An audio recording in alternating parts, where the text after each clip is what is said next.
परमेश्वर ने कहा, यहोशू, मैं तुझे वो देश जो तेरे सामने है, जो मैंने वायदा किया था अब्राहम से, अपने लोगों से, मूसा से, इस्राएलियों से, कि मैं वो देश तुम्हें दूंगा, पर ऐसा कर, व्यवस्था की ये पुस्तक तेरे मन से कभी भी उतरने ना पाए। इसको अपने मन में रखना, ना तो दाहिने मुड़ना, ना तो बाहिने मुड़ना। आप जानते हैं, इस्राएलियों की जो सफलता थी वो यहोशू के व्यक्तिगत संबंध के ऊपर, जो उसका परमेश्वर के साथ था, उस पर निर्भर करती थी। इतनी गहरी बात है। इस्राएलियों की सफलता यहोशू की पर्सनल लाइफ, जो उसकी परमेश्वर के साथ थी, उस पर निर्भर करती थी।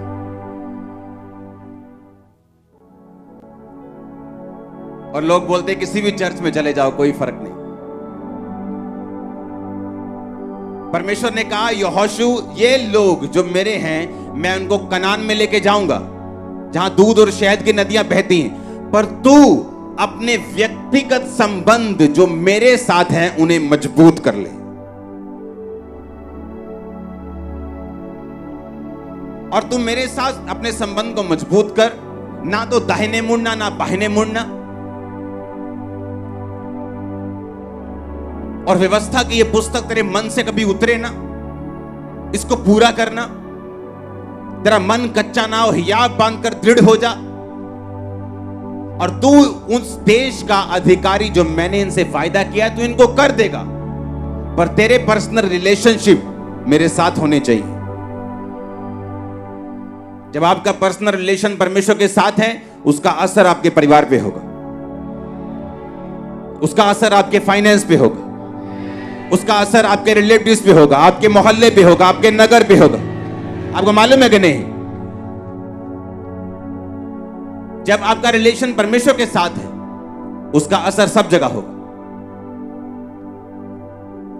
परमेश्वर ने कहा, यहोशू, जो पर्सनल रिलेशन तेरा मेरे साथ है, तू इधर नहीं होगा, उधर नहीं होगा, और मैं इस्राएलियों को वही देश दूंगा जो मैंने उनसे वायदा किया है।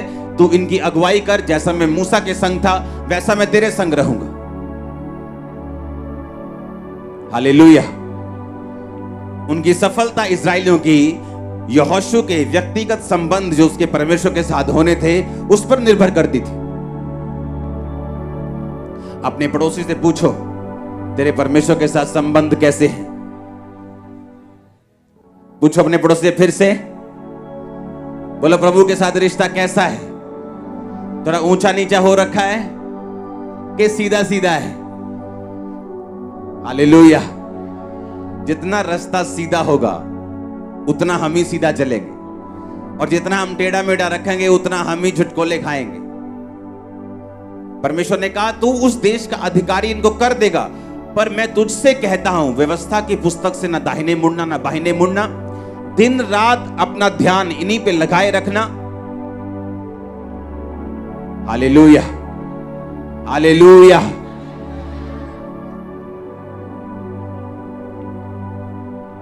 जब आप टेस्टिमनीज को देखते हैं, बड़ी बड़ी टेस्टिमनीज को हम देखते हैं, मुझे आज भी याद है छत्तीसगढ़ क्रूसेड पे जब हम गए, तो उस समय जब मैं और मेरी वाइफ हम रूम में हम प्रेयर कर रहे थे, और मैं खिड़की के पास बैठा था, और मैं सुबह का बैठा और शाम तक ऐसे ही बैठे रहा। वो देख रही है, यार ये बंदा उठता ही नहीं प्रेयर जो। सिंगल रूम था ना, तभी बाहर गए थे, तो वैसे तो मैं अपने प्रेयर रूम में होता हूं। सुबह से लेके शाम तक जब प्रेयर हुई,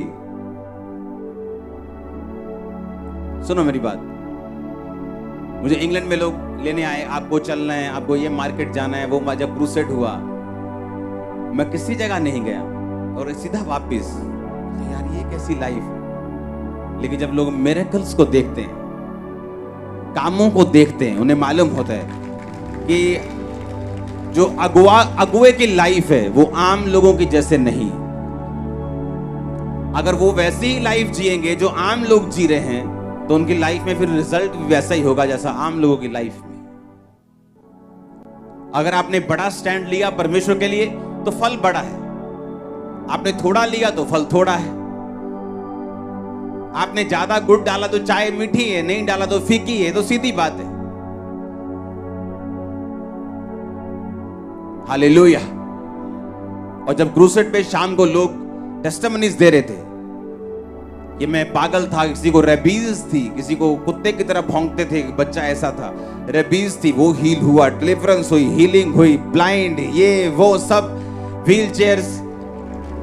तब हमें मालूम होता है कि हमें वो प्राइस पे करना है जो हम देखना चाहते हैं अपनी आंखों से, अपने परिवार को, अपनी फैमिली को, अपने बच्चों को ब्लेस होते हुए, अपने परिवार को कर्ज से निकलते हुए। किसी के जीवन में कर्ज है मौत का, परिवारों में मौत होती जा रही, होती जा रही। फाइनेंशियल ट्रबल का कि जितना मर्जी कर लो, फाइनेंस में कभी ब्लेसिंग नहीं। इन कर्सेस से आपको एक ही चीज आजाद कर सकती है, आपका स्टैंड, आपका व्यक्तिगत संबंध परमेश्वर के साथ जो आपको रखना होगा। परमेश्वर ने कहा वो सारे देश में तुम्हें देने के लिए तैयार हूं, वो सारे वायदे में पूरा करने के लिए तैयार हूं, पर तू मेरी व्यवस्था से कभी भी इधर उधर मत होना और दिन रात इस पर ध्यान देना। इस तेरे मुंह से निकला करें, अपने मन से इन्हें उतरने मत देना, दिन रात इन्हें बोलना, हियाब बांधना यानी दृढ़ होना, यानी कि तुम हिलना मत, डरना मत, घबराना मत। मुसीबतें परीक्षाएं आएंगी लेकिन तुम इधर उधर मत होना। वो सब देश, सब वायदे जो मैंने तुमसे किए हैं मैं तुमको दे दूंगा, अपने व्यक्तिगत संबंधों को मेरे साथ पूरा रखना। हमें लगता है हमारी वाइफ प्रार्थना कर रही है, हमें जरूरत नहीं प्रेयर की, मैं तो बिजी हूं, मैं तो जी कंस्ट्रक्शन का काम करता हूं, दिन रात वहीं रहता हूं, पर मेरी वाइफ प्रार्थना करती है। मैं आपको पहले बता चुका हूं कि जेंट्स की प्रार्थना लेडीज से ज्यादा होनी चाहिए घर में, क्योंकि परमेश्वर ने आपको अगुआ ठहराया। जब अगुवाई अंधा है तो घर कहां जाएगा? अगर अगुवाई अंधा है तो बाइबल कहती है अंधा अंधे को रास्ता नहीं दिखा सकता, दोनों गड्ढे में गिरेंगे। वाइफ प्रार्थना करेगी वो घर को संभाल पाएगी, वाइफ प्रार्थना करेगी ऐसी चीजों को देख पाएगी जो सही नहीं, उसके बच्चों में, उसके पति के, उसके फाइनेंस के, उसके घर में, उन चीजों को वो ठीक कर पाएगी। हस्बैंड प्रार्थना करेगा, परमेश्वर उसकी अगुवाई करेगा आगे बढ़ने में, ग्रो करने में, वो चीजें हासिल करने में जिसके लिए परमेश्वर ने उसे बुलाया है। लेकिन हम बोलते हैं हम तो जेंट्स हैं। मैं तो जब ये चर्च शुरू होने से पहले जब मीटिंग्स देखता था तो जेंट्स लोग वर्शिप में तालियां तक नहीं बजाते थे, ऐसे बैठते थे सामने अनॉइंटेड वर्शिप पर पूरा जोर लगा रहा है और पूरा आगे गड्डी पई है पंजाबी के अंदर और बंदे देख रहे हैं। हाँ बहुत वधिया, एक कदी गजल होर सुनाओ। लेकिन अगर आप अब देखेंगे वर्शिप करते हैं पंजाब में, सब एक समान, लेडीज जेंट्स सब झूम के नाच के, हालेलुया। परमेश्वर ने कहा तेरे व्यक्तिगत संबंध मेरे साथ कैसे, और यही डिपेंड करता है कि तू उन वायदों को पूरा ले पाएगा कि नहीं जो मैंने तेरे साथ किए हैं। वो सारे वायदे मैं तेरी लाइफ में पूरा करूंगा जो इम्पॉसिबल है, वो तेरे परिवार का हो, तेरे फ्यूचर का हो, तेरी लाइफ का हो, तेरे कैरियर का हो, तेरे फाइनेंस का हो, पर तेरे मेरे साथ व्यक्तिगत संबंध कैसे हैं। हालेलुया।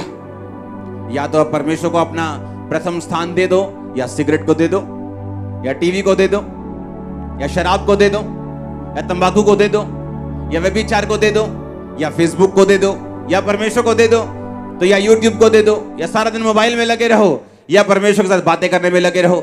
जितना हम परमेश्वर के करीब जाएंगे उतना वो हमारे लिए हेवन ओपन कर देगा। जितना हम परमेश्वर के करीब जाएंगे उतना हमारी आईज ओपन होंगी और वो देख पाएंगे जो पहले देख नहीं पा रहे थे। एक व्यक्ति आज स्पिरिचुअल हो सकता है और कल शरीर में हो सकता है, अभी स्पिरिचुअल हो सकता है, 1 घंटे बाद वो शरीर में भी हो सकता है। ये फाइट है जिसे हमने लड़ना है। आमीन। इस फाइट को लड़ना है और जीतना है, अपने लिए जीतना है, परिवार के लिए जीतना है, देश के लिए जीतना है। अगर हम ब्लेस होंगे तो सब ब्लेस होंगे। अगर आप ब्लेस होंगे तो मेरा घराना बचाया जाएगा, तू बच, तेरा घराना बचाया जाएगा। परमेश्वर ने कहा, उसने कहा अगर तू परमेश्वर के लिए कुछ नहीं करेगी तो तू अपने घराने समेत नाश हो जाएगी, लेकिन परमेश्वर किसी तरीके से अपनी जाति को बचा लेगा, लेकिन तेरा कुछ नहीं होगा।